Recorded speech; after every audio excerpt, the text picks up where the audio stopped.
Welcome to our channel. Today we how to log into KuCoin on browser, secure guide step by step clearly. Open your preferred web browser.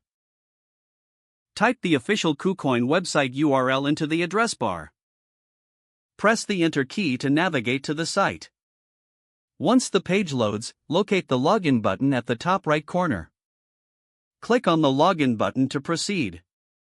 You will see a login form appear on the screen. Enter your registered email address in the designated field. Next, input your password in the password field. If you have two-factor authentication enabled, open your authentication app. Retrieve the current verification code from your authentication app. Enter the verification code in the corresponding field on the login form.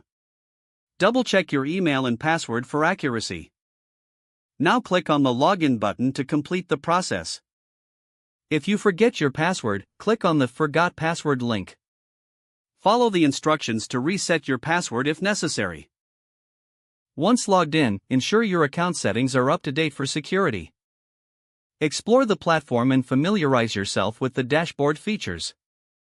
Remember to log out after your session to keep your account secure. If the page does not load, refresh the browser or try again in a private or incognito window. Make sure you are using the correct email address, then retype it carefully to avoid small typos. If your password is not accepted, use the reset option and create a new strong password you can remember. Check your spam folder for verification or security emails, then complete any requested confirmation steps.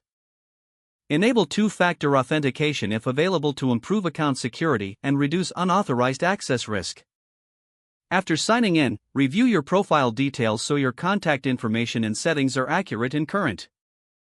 If you see an error message, note it down and try again after restarting your device and internet connection. Log out when you finish, especially on shared devices, to keep your account and payment information secure. If the page does not load, refresh the browser or try again in a private or incognito window. Make sure you are using the correct email address, then retype it carefully to avoid small typos. Don't forget to like this video and subscribe to our channel for more step-by-step tech guides.